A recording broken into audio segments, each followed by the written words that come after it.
We're gonna make an agreement before we begin. After this 1 hour, you promise me, you guarantee that I will not get expelled and his acceptance won't get revoked. I so solemnly swear that you will not get expelled and his acceptance will not get revoked. Thank you so much. All right. We feel much better. Yeah, this is more relaxing right now. All right, so welcome back to The World Is Yours. We're finally back, and what a way to kick our comeback with Dr. Fadlo Khuri, the first Lebanese American president of the American University of Beirut and the 16th president of the university. So you've been, the head of an institution that's very long rooted in Beirut, and you have an extensive background, and I'm sure some people know this, but not too many, in oncology, in cancer research, and medicine. So how did you go from your background and, very impressive medical research to running an institution like AUB? Reluctantly, I would say. But it's a tremendous honor. Other than marrying my wife, this is the greatest honor of my life. So let me be clear about the background. Yes, I had significant administrative responsibilities as a department chair, deputy director of a cancer center, and executive associate dean for research. But I was also on the board of the American University of Beirut, and I was asked to apply for the presidency at a time when the university was facing a different kind of crisis. That crisis was a bit of a crisis of confidence between the faculty and the administration, and the students had issues with a sense of certainty as to what the expectations were of them, financial and otherwise. So the board, some trustees, I believe, nominated me, and then I was asked to serve. However, while I had been in the US for 33 years, and while I had only spent 1 year as a student at AUB, my family is, to use the phrase you just used, Bashar, deeply rooted in this university. My upbringing is deeply rooted in this university. From my perspective, the difference between my grandfather on my father's side and both of my great-grandfathers on my mother's side being educated academics or having a different course in life, which might have been just as interesting and perhaps more lucrative, is AUB. So the university transformed our family's life, and I've always believed that it had the ability and should continue to transform the lives of people, families, and even societies everywhere. And from my perspective, I had done what I had set out to do in the state of Georgia and at Emory. We had elevated the quality of cancer care throughout the state. Emory had a world-class cancer center. The quality of research and care was better. I think, humbly speaking, we had an impact on the lives of almost 9 million Georgians, and that they didn't feel that they needed to leave the state to get world-class cancer care. So the opportunity to serve in the country where I grew up at the institution that means more to me by far than any other institution was not one that I would ever decline, even if the timing, as you just nicely suggested, could have been a little bit better. Yes. Okay, so following up on the fact that AB is so rooted in Beirut for the past 150 plus years, 155, I believe. 156. Yeah, 156. My question is, what leads us to now expand internationally? Sure. Like we're opening up a campus in Paphos in Cyprus, and I've heard a lot of talks about Dubai. What is this next step? Sure. So I realize that it's counterintuitive to people to think, at a time when Lebanon's in such a profound crisis and so badly needs AUB, and AUB's resources in Lebanon are so constrained, why are we opening a campus in Cyprus, expanding AUB online, and in discussions with the folks in Dubai? And for me, it's straightforward. Many years ago, the trustees at Emory University would say to me, no margin, no mission. Meaning, if your revenues aren't adequate, you can't serve the mission. I fundamentally disagree with that, and that's one of the reasons AUB is so inspiring to me. It's the mission that drives the margin, and the margin is not important. It's all about the mission. So if you look at what AUB has done for Lebanon and the region, it's opened vistas that Lebanon and the region never could have dreamed of. I'm not talking about a vista to America, but a vista to evidence-based knowledge, to open liberal thinking, and to overcoming fear of the other in a country with tremendous diversity. However, one has to always be realistic.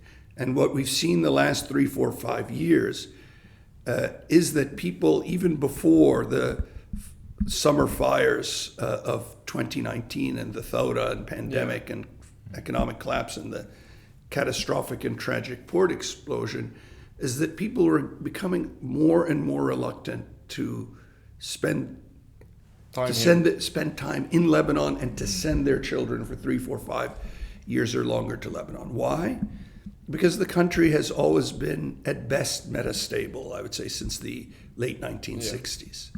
And after the end of the Civil War, when there was an opportunity to address some of the core inequalities, disparities, problems that Lebanon had, both socially and economically, that opportunity was missed.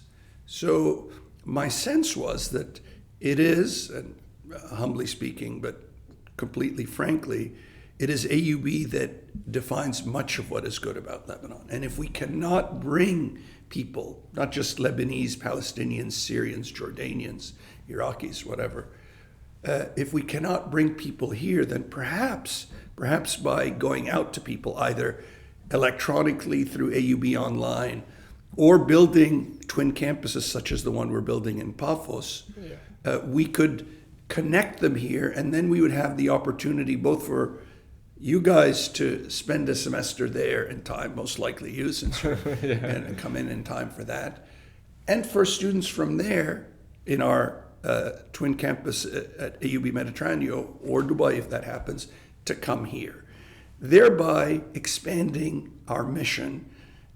It also gives us the opportunity, because we have superb faculty and staff, to become, in addition to an American university, eligible for American research and educational funding, also a European university, because AUB and Lebanon matter tremendously to Europe, more than they would publicly admit.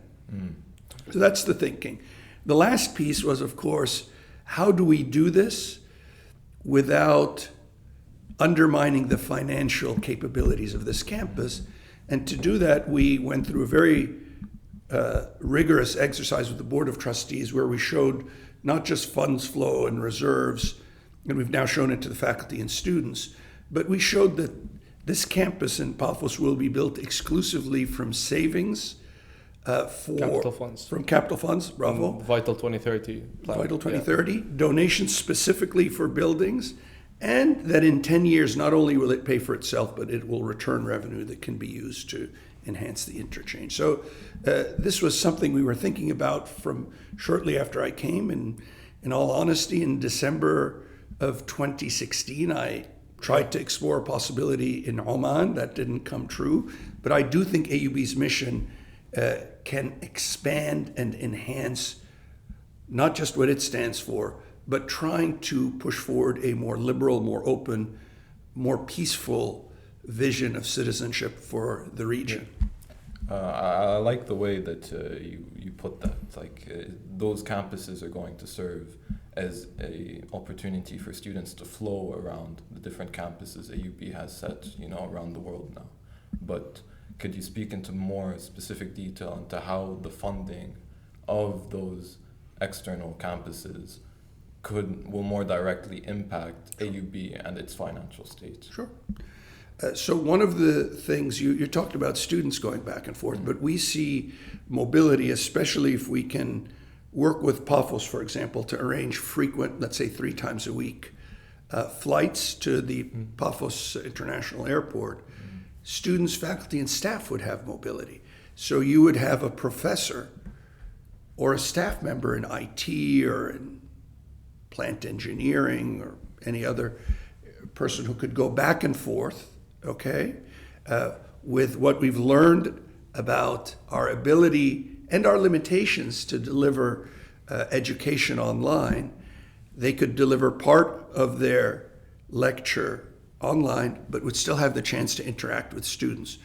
Therefore, a professor who went back and forth, their salary could be split between between the two institutions, and it's all under AUB. That alleviates the burden on the operating budget of AUB, which comes from tuition and medical revenues, right? Okay.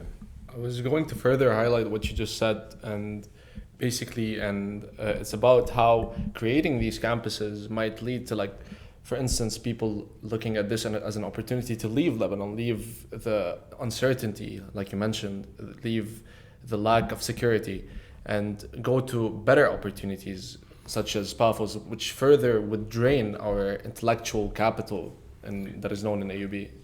So can I just say something just to be clear? Yeah, of course. My biggest concern, the reason I came back here, is I don't want people to leave Lebanon. I don't want people to leave Palestine. I don't want them to leave Jordan. I don't want them to leave Syria, Iraq. I don't want our AUB students to have to go far in order to find a dignified life. And the whole point of PAFOS is that they don't have to leave, right?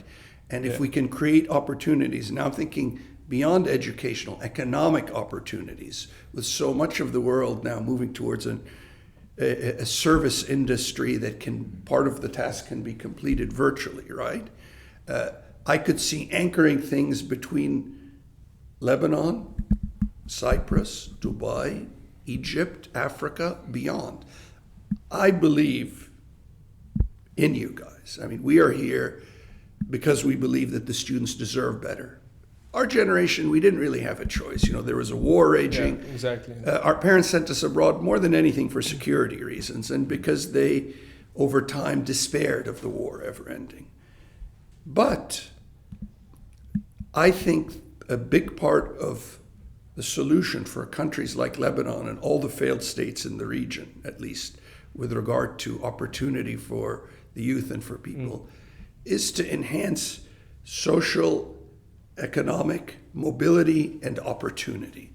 And that's what AUB needs to play a role in. We need to be up to our responsibility so you don't have to leave Lebanon, so you can stay attached from wherever you are, or stay here, so it becomes your choice. That's basically what I'm working for on a personal level. I want to give you guys the chance, and I think the university wants to give you the chance, to make the choice yourself, not to have the choice thrust on you. Wow, so I think that's a very, very good way of encapsulating that subject, because I know that there's a lot of confusion, especially among, students in AUB, that, those changes are going to be negative in some way. But they both will add, as you said, intellectually to AUB and economically through interlinking our economies in Dubai and Cyprus. Is that a good way of putting it? Yes, very good. It's also, you're interlinking the economies and the societies. I'm someone who is a committed pacifist. I don't believe in violence. We all fail and commit verbal or physical violence that never leads to progress, okay? At least in my opinion. But I believe that it becomes harder for most people to hate or simplify in a negative way people that they know. Yeah. So I want, through AUB, to bring the world a little closer, just as we do here. I don't blame the students or anyone for having fears, but we have to remember the era we're in. Jonathan Haidt just wrote a wonderful long paper in The Atlantic about how America has been riven asunder by social media. I think that's an oversimplification. It's not just social media. Our attention spans have shortened because of the bombardment of information. So how is a student who hears a soundbite or sees what someone says about me on Twitter going to understand what we're doing? Yeah. We try to do things like the town halls like this and meet with people so they can ask us questions, because at the end of the day, everything we do should be about education and empowerment. Yeah. We are a generation that is very impulsive, like you said. Like we have short span, we read kind of things and directly interpret it in our own way without further backing it up with research or clarifying.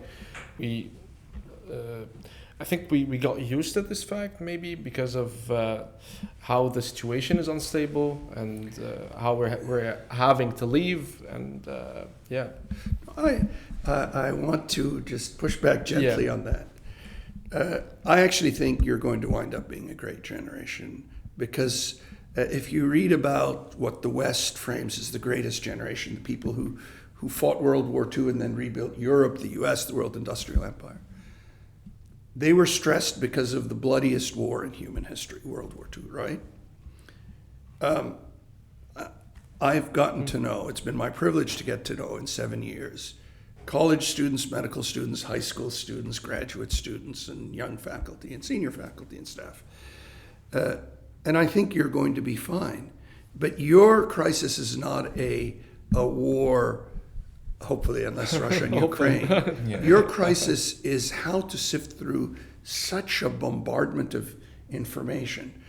And I think it's admirable what you're trying to do, all of you. So in my time here from 75 till 82, the war years, no, I mean, I was here before, the electricity would go out.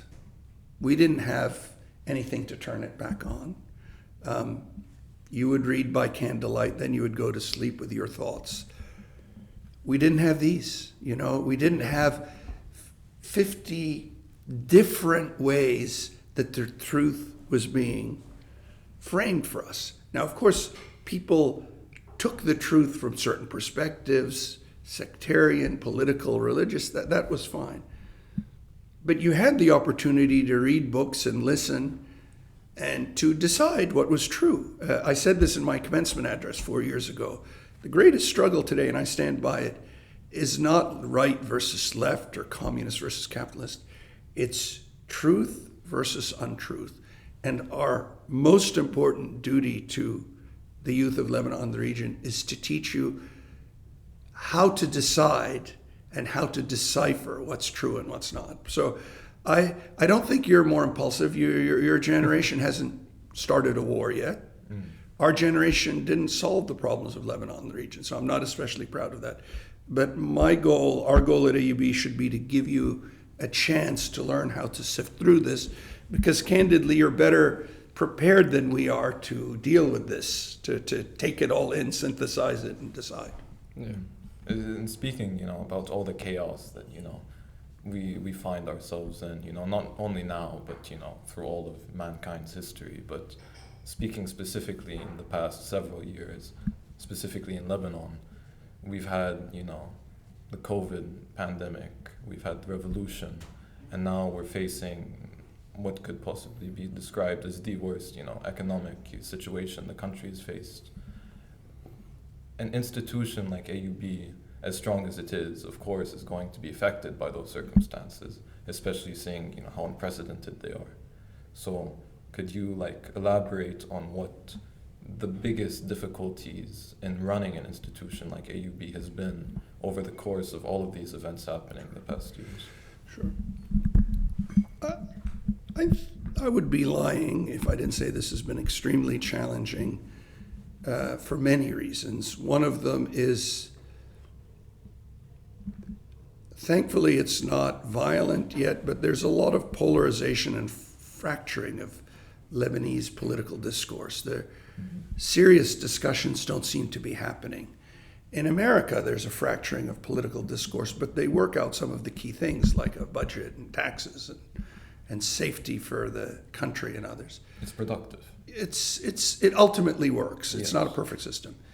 But the last 3 years, the most difficult thing has been that, yes, this is what the World Bank has called the third worst economic collapse since the mid-19th century. So you think about that.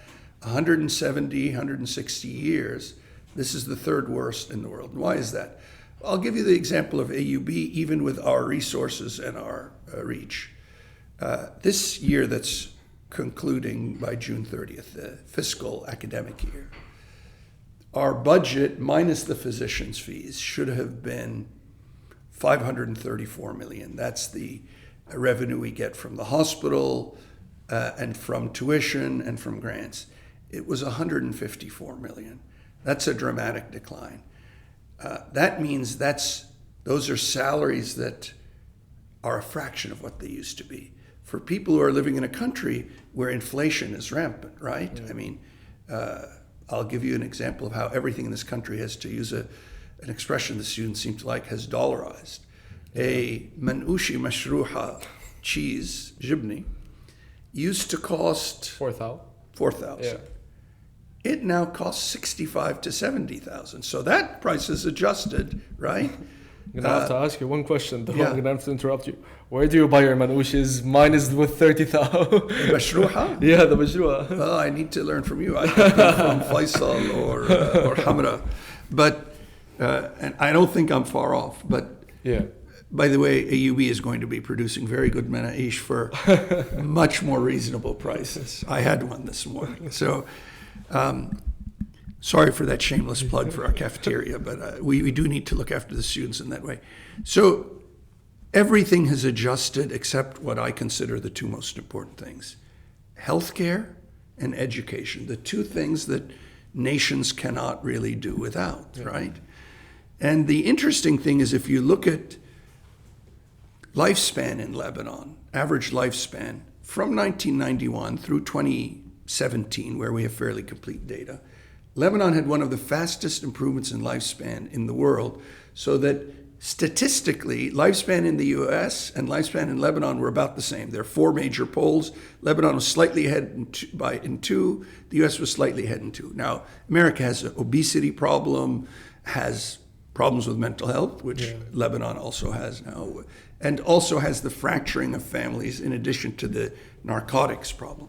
Yeah. However, that shows you that you had good health care, good family care, good diet, and reasonable environment before we were using diesel fuel for 24 hours or 22 hours a day through generators. So what's the impact? Well, we're buying diesel fuel at full market price, right? We're buying medicines at full market price. Nothing is subsidized anymore except cancer medicines.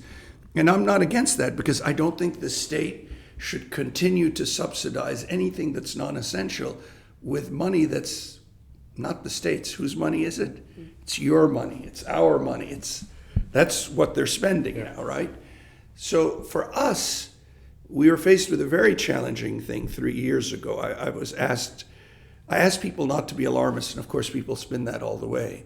When I asked people not to be the alarmist, I said, we have plans to take our time and not overly burden the students and do the best to keep the faculty. So the last 3-4 years have been about trying to find a compromise between how we support our faculty and staff and how much the students can actually afford to pay in tuition, how much the patients can afford to pay in patient care. So it's been a slow evolution, so that we are where we are now with having to charge for the coming year, for those whose folks are here, about 60% of the tuition equivalent in dollars. So that's where we are, because we've lost 200 plus faculty, with another 40 something asking for leaves. We've brought in 46.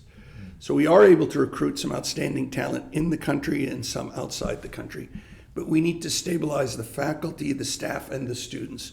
So that's the most challenging part, in a part where there's been no meaningful progress on re-regulating, first of all, the valuation of the Lebanese economy, not just the currency. And second, reform. So what's reform? Reform is not just saying, well, the Lebanese pound was $1,500 to $1, now it's $8,000 to $1 or $20. It's, you need productive economic sectors. For me and for AUB and for the board, the frustrating thing is I see those productive sectors, right? Technology, health, innovation, agriculture, poetry, writing. That's why, some of you may recall, 4 years ago, I guest edited this issue of Nahar which was called a Manifesto for the Salvation of Lebanon. Yeah. Here are 6 economic, intellectual sectors that can be developed, that can diversify the Lebanese economy and create opportunities. Unfortunately, despite our many attempts to help the governments of Lebanon and the region, they've been politely, I would say, ignored. Yeah. So, as much as AUB, tries, I guess, to help Lebanon in the circumstances they find themselves in, it's kind of going, over, mute years. So they even if AUB tries to not, I would say, give aid, but assist the government in the crisis we're facing, they are not keen to take a lot of that help. I think, to be frank, there are 2 ways to look at it. One way to look at it is, I tried, you didn't listen, the heck with you. That's not my approach, that's not our approach. Our approach is to always be available, to always give our honest opinion, to not take sides in disputes, okay? As we said at the time when there was the Lebanese uprising, we said, to the students, hasn't been the full 10 minutes I spoke to the students, of course, was clipped into sound bites, is that some of you are against the political party, some of you with the political party, some of you are religious, some of you are agnostic or even atheist. What we ask is whatever you do, you conduct yourselves as AUB students and you show empathy to others who may be different than you. I don't sulk if the leadership of Lebanon or official or unofficial or of Jordan or other countries ask us to give them advice, or don't ask us, we give them advice and they ignore it. We remain ready to serve at any and all times, which is why you see some of our professors and staff eager to participate in political elections. Without endorsing anyone, I think the university teaches people to serve causes greater than oneself. And that, I think, we continue to try to offer. Continuing to serve the community. Yes. Yeah, exactly. So, like the term you just mentioned, dollarization, we like to use it. So, basically, as a tuition, as you mentioned in the last town hall meeting, the tuition is going to be dollarized beginning fiscal year 2023, Sure. which means next fall, right? Yes. Okay. And is there going to be like a specific system in order to help people who are currently not able to afford the new upcoming tuition, and in order for them to maintain their education? Sure. So I think one of the things I'm most proud of here in my 7 years, other than the students individually and collectively and the faculty and the staff, is that we haven't had one student who came to us with challenges financially or in mental health that we were not able to help get through and get their degree. However, I want folks to step back and think, because we keep being asked, well, can you grandfather the students who are here at the expense of the students who are incoming, because they may have different calculations? And I keep saying, no, you're better than that as AUB students. You should care for the future of the institution and the country. And I fully understand, I'm not blaming you, your anxiety now. So the short answer is yes. We are working, actually shortly after we're done with this, on a detailed system so that we can verify what people's real needs are. And here we need people to be honest and transparent with us, so that we can meet those needs from the resources, not just from tuition, scholarships, financial aid, foundations, philanthropy, over and above. We have a lot of mechanisms. We don't think the next 2-3 years are going to be easy. But we believe that by 2025, when we're fully adjusted to $1 tuition, we will give more financial aid than ever before. It will be a much larger percentage of our net revenues than I think any comparable university, but we'll be able to do it while paying our faculty and staff, not 100% in dollars, but enough that their lives are dignified and sustainable. That's why the next 3 years are a period of adjustment, and why it's critical for students to be transparent with us, to work with us, because we're, as I keep saying, the only people more motivated than you and your parents for you to get your degree or the only people almost as motivated, I would argue, it's the university. We lose if you don't finish your education, because we have this wonderful opportunity to help you, to teach you, to help you transform your lives while you're here. So EB is not just about the classes, it's about the experience. At the same time, we want you to feel free to criticize us. If you see something wrong, you should come to us and you should criticize us. If you want to protest, we have no issues as long as it's peaceful. But what we do need is for the dialogue to be sincere and to continue. And that's what we've always striven for. You've mentioned the transparency of the dialogue and the transparency of the students, and for them being honest, I think, on financial aid needs. Could you possibly clarify that? What do you mean? Are there students that are not really vivid with their needs? Well, let me put it this way, okay? And I'm not saying this to cast blame. My father was, as most people here know, the dean of the medical school here. Then he moved to the United States after my first year of medical school. I wanted, as the oldest son and the one who was going to potentially be the financial burden, I wanted to relieve him of paying for my tuition. So I got grants based on academic performance and loans. I took loans. I graduated after 4 years of medical school with about $77,000 in debt, all in, okay? 4 years of medical school, then additional debt that I took on during residency. I paid that. Over 4 years of medical school, other than trips where my parents would pay for me to come back, visit them, or go somewhere with them, I took one recreational trip with my friends the first 3 years and another one my fourth year, okay? All of which I paid for myself. That's 2 trips in 4 years. I see some students going back and forth and not with their parents, and we see it on social media. So without blame, here is my question. What is your priority? If your priority is, as one of our recent graduates said, to transform yourself through your experience at AUB, then you should be willing to sacrifice something. If you don't have the resources to sacrifice and you're not traveling anyway, then not only should we help cover as much of your tuition as we need, we should be paying for you to take the occasional trip abroad. We're trying to equalize things. But when we see our own students, 80% of whom are on financial aid, on social media on what looks like a Club Med trip, it really is disappointing, okay? Because don't think we're foolish, and don't abandon your responsibility to yourself, least of all to us, to yourself. Here is how I approach all of you. I think the world of you. I'm not going to give you the excuse of the soft tyranny of low expectations. I have the highest expectations for how AUB students conduct themselves, and I know you can do it. So in that sense, you're speaking to more the priority of education.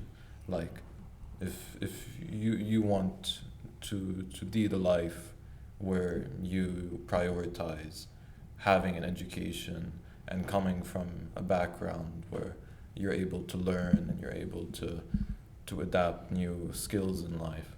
So if people want to obtain that, they have to sacrifice the more materialistic things in life, like you have.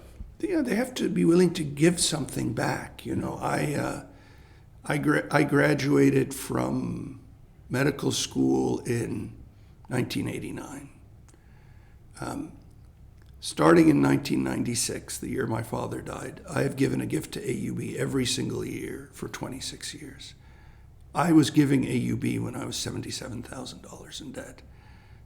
$3,000, $4,000, $5,000 a year when we had 2 kids, could barely make ends meet, because I believed in this university. I'm not asking people to do that, but I'm asking those who are resourced to pay so others who are not as resourced can also have this fantastic experience, not just as an act of sacrifice, right, Leo?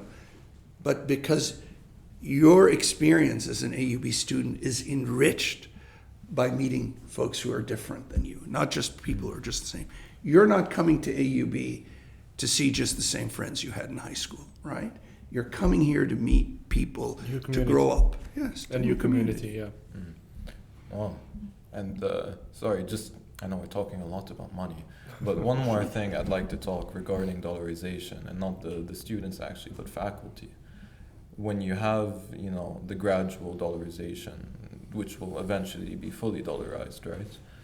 How is that going to affect the staff at AUB? Is it going to further incentivize staff that has left before to want to come back? Will their compensation be reflected by this dollarization?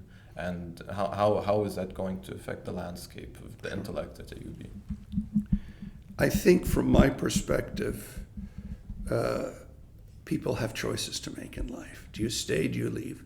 Some had to leave for a year, 2 years, whatever it is, because they have financial obligations abroad that they could no longer sustain being here. No blame there. Others left because they gave up or were too hurt by the situation. I'm not about blaming them. But our priority is to take care of the people who stayed, right? We will recruit. We always get the cream of the crop of faculty and staff in Lebanon and the region, even now. Otherwise, we couldn't have recruited 46 new faculty, many of them physicians, in the last year. But my goal is to protect the great faculty or staff member who's dedicated to AUB, so they're not worrying, can I teach my kids? Can my wife afford to drive to work, or does she have to, take 5 services to get there? Yeah.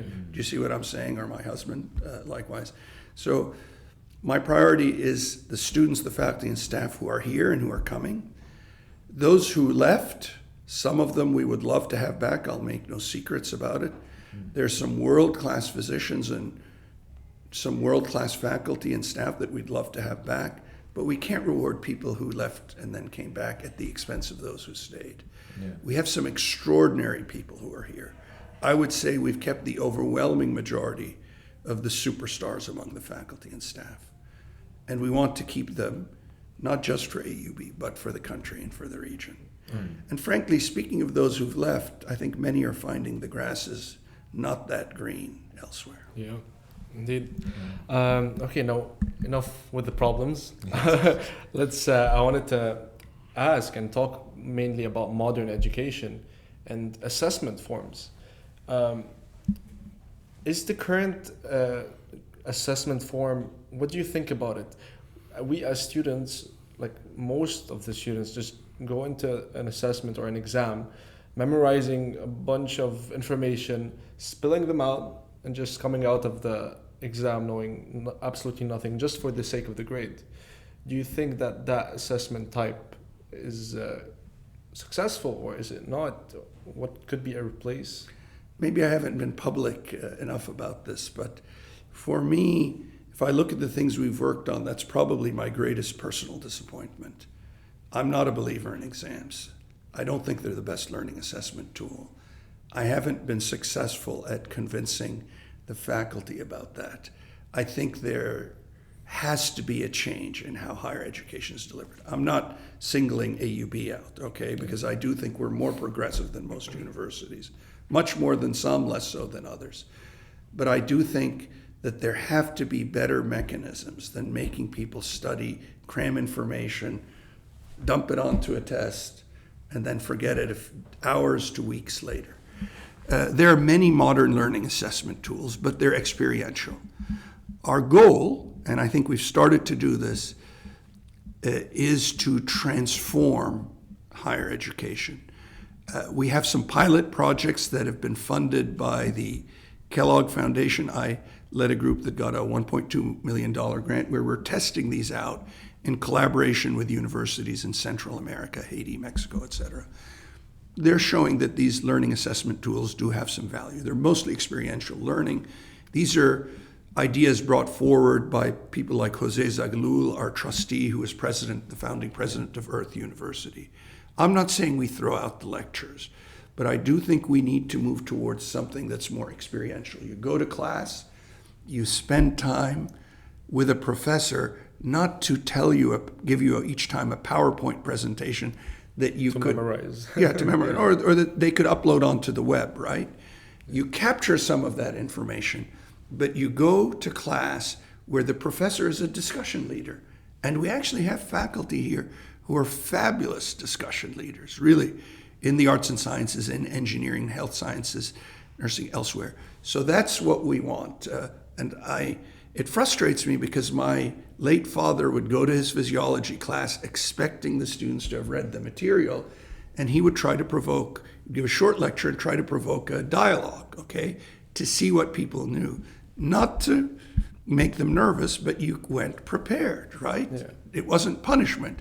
It was a way to treat you as a young peer, not as an empty vessel in whom we're filling knowledge. And I do believe that in the next 3 to 5 years, AUB will move in that direction. Here, elsewhere. Why? Let me be blunt about not throwing the baby out with the bathwater. This is the only university in the entire region where we're in the top 100 universities, better than that actually, in the world in terms of which jobs you get, which universities, graduate schools you place at, or professional schools, medical school, etc., MBA. But so I don't want to lose that element. And it may be that part of that element is the rigor of subjecting you to serial, I don't want to say examinations, but challenges, right? Yeah. However, I do think we're too exam heavy and not experience heavy enough. Yeah. And that's the direction I'm confident we'll be going in. I grew up personally in the United States for almost 14 years until I moved to Lebanon. So I was subject to, the amazing amount of standardized tests, they have there. And people in America are very cynical about the American system of education among middle and high school students.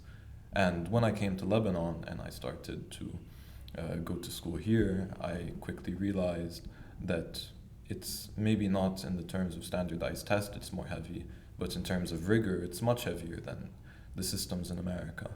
And when I was in America, students would always talk about the Finnish system of education, the Danish system of education, and say that's so much better.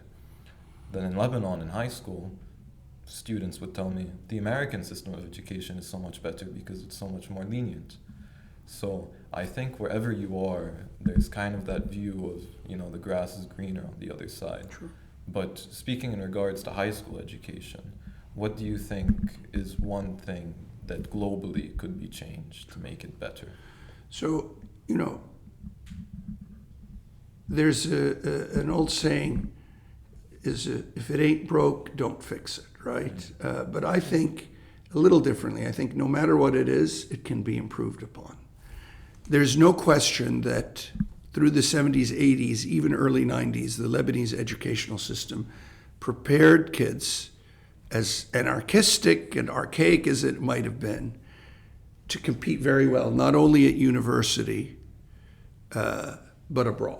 Okay, the disproportionate success of Lebanese youth going abroad has to at least partially be credited to the education system. However, starting in the 90s, the public system, education system, K through 12, was undermined as it was privatized and seen as a profit system. So the underpinnings of the public university, the public schooling system were weakened so people could make for-profit schools and universities. Some were good, some were terrible. None of the for-profit universities in Lebanon are even decent, much less good. However, there are opportunities to improve public education and make it more experiential, less test-heavy, less stressful in an era when we have not just a pandemic, but we have some would argue, a pandemic of mental health challenges, right? And that, I think, is personalized learning. That's where personalized learning comes in. We have the finest department of education in the entire Arab world, the one with the greatest citations, the most decorated faculty, the most scientific impact, and the most innovation. We have programs such as Tammam, which Rima Karami and our interim dean, Salma Boujodi, lead, which is in 11 Arab countries, bringing in different stakeholders. So I'm going to take that as an example. If you can get the parents, the students, the staff, the administration, the community to become stakeholders in K through 12 education, they've shown very compelling data that you can make it better, that the students perform better, they're happier, they're less stressed, and they go on, they move forward more productively. They're more, as the French would say, bien dans sa peau, comfortable in their own skins. Yeah. I think there needs to be a serious examination of what our learning outcomes are. We can measure what our learning outcomes are once we know what our learning objectives are, right? I mean, if you take a course in CCE, you want to learn something from it. But now the balance between scoring really well versus learning is weighted towards scoring really well. We need to shift it so, not so that doing well doesn't matter, but so that balance is adjusted so learning matters more than scoring really well. And I'll give you an example. Of the courses I took in college and medical school, my class in ancient Greek history is one of the ones that sticks out the best. In the final exam, and I said this I think in opening day, I took a point of view of Demosthenes, the Athenian orator that I knew was counter to what my professor thought. Brought my grade down from an A- to a B+. I didn't argue with him the way our students argue because Donald Kagan didn't. But I politely disputed it. He dismissed me, but he listened to me. That class, which I got a B+, has taught me and influenced me far more than many classes in which I got an A. So long term, you get a different perspective, which is very difficult to impress on you guys. But according to our data, in our experience, you graduate from this university, you will do very, very well. Yeah. And I'm going to paraphrase someone who graduated from the same university as me, George W. Bush, who graduated with the worst GPA when he was asked to give a commencement speech in 2001, when he said, congratulations to the A students graduating with honors, the B students, you did very well at a great university. He said, as for the C students, you too can be president of the United States of America. So let's not overly focus on grades. Now, he had other advantages, but we want people to have a great learning experience from K through college and graduate and professional school and beyond. We're in the era of lifelong learners, and we should define our goals that way. Yeah, I have something to add on that. And basically, what I wanted to add, what you're saying is basically we need to not really focus on the grades and highlight learning as a general rule. But the thing is, people outside, like firms, big companies, when they want to hire, the hiring process, the first thing they look at, if your grade is below a specific number, they don't even look at your CV, for instance. So how would that change? And it's a great question. And I have a partial answer to it based on my opinion only. And what you say is factually true. A lot of graduate schools, professional schools, firms have cutoffs for grades. If your GPA is below this, we won't interview you. I think they're wrong, and I hope we will be able to prove it. One of the reasons I got into the medical schools that I did, I wound up going to Columbia, to the universities, to the residencies and fellowships. One of the reasons I had options, really an important reason, was qualitative, thoughtful letters of recommendation. And not every one of those letters of recommendation was from someone who had aced the course or the rotation. It was from people who'd gotten to know me and were willing to talk about my strengths and my challenges and whether I was willing to work on my challenges. I don't think we do enough of that. And I think, I'm not blaming the faculty, but some of them are superb letter writers, and others Write the minimal requirement. Right, a rote letter and say, Bashar did well. He got an A in my course. He got 93 on the final and 95. Thank you. And, he behaved very politely. Nice Put that on the boy. GPA. But so that letter tells me precisely nothing about you, okay? Whereas a letter that says, Bashar was very curious. He was willing to politely challenge dogma. He convinced me, and sometimes I convinced him. He worked after hours on this particular project. While his grade might not have been among the top quartile, his engagement and his intellectual curiosity certainly were. I recommend him as a young man with an interest in making a difference. If I'm a dean or I'm a chair and I'm evaluating those two letters, which one do you think I'm going to take? Yeah. Okay? The challenge is when you're at university, you should always be learning, including us, including the administration, including the faculty. So for us, part of that challenge is having that dialogue with the companies. And I'll admit there have been times I've written letters for students I knew very well, phenomenal student athletes who couldn't keep a 3 GPA. And I've sent the letter to the head of the company who I know well, and I say, I know this young person. She's going to be fantastic. And they said, sorry, we have cutoff. We keep trying. Yeah. So the evaluation process should be more broad. Yes. And it should be more in depth Yes. than, just simply having, 3-digit GPA define your capabilities. Yeah. So I guess by putting more emphasis on that system of evaluation rather than regarding people's GPAs, that could be a better way of changing the way, or the systems we have right now. Yes, but it's all connected, Leo, right? So I can say that because I live on campus, I have electricity. My mistake is I'm naturally conservative with energy, so I didn't turn on the AC, so I sweated a lot at night. But think of the professor who doesn't have electricity, who's in July, who's teaching 40 kids, doing their best, correcting exams, and then they're asked in their few minutes of peace and sanity to write that letter. How much harder is it? So our job is to protect and support the faculty and staff who will then empower you. That's why it's all interconnected. Not just to protect you guys from the stress, financial or otherwise, but to also protect and preserve the faculty in the university.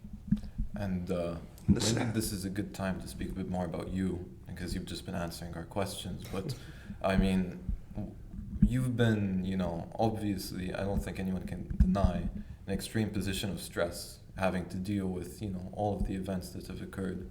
And I guess the question is, where do you see yourself, in the near future? Is it your intention to stay at AUB and continue doing all the things that you've talked about? Or is it your, ambition to do something else or to possibly retire? What does the future hold for Dr. Khuri?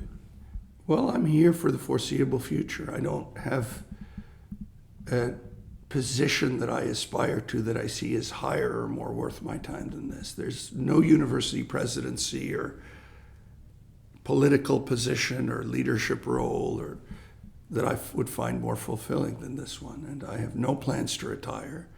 So I'll be here for a good while. I have the full confidence of the board and the leadership, and whatever you hear on social media, the overwhelming majority of faculty, staff, and students, and I enjoy it. Is it stressful? Of course it's stressful. However, there's a different way of thinking of it, Leo. And I want to say this without arrogance. I wonder how I would feel knowing how much I love this university if someone else were running it and I had doubts about their ability and confidence and commitment to the institution. I'm not talking about any of my predecessors. But I think you can be sure that the day I and the board believe that someone can take these reins and can take the privilege and handle the burden, I will not stand in anyone's way. I'll happily do many other things. I can take care of patients, go back to research, write, lead foundations. I don't see myself running another university. That would be very unlikely for me. I think this is, as John Waterbury, one of my predecessors, said it, there's nothing like being in the belly of this particular beast. It is a magnificent privilege. Yes, it comes with stress, but the stress is worry about the community in its entirety and the future of the institution. And I trust myself to navigate this ship as skillfully as anyone else at this time, maybe more. Wow. It's amazing. That is actually very inspiring. Leads for the greater good. Yes, the university should about excellence for the greater good. Not just, excellence for its own sake, but excellence for the greater good. Exactly right. All right, so we're going, this is it. This is the episode. We're concluding here very abruptly. And we were happy to have you. Thank you so much. Thank you so much. And having this discussion with us, because this really does, these are the types of conversations we need to have at this point in time. Not 15-minute, interviews with just sound bites covering everything. So we really appreciate you taking the time to go into depth on, many of the concerns that lots of people are having now. Yeah, I enjoyed it immensely. I enjoy my time with the students immensely. I'm not someone who lies, okay? I don't have that ability. As my aunt said when I was 14, don't play poker. People can read your face. But I think that you guys will have a better future, okay? And I want you to know that I'm not just saying that, I'm confident of that. And I will work with every fiber in my being for that. You deserve a better future.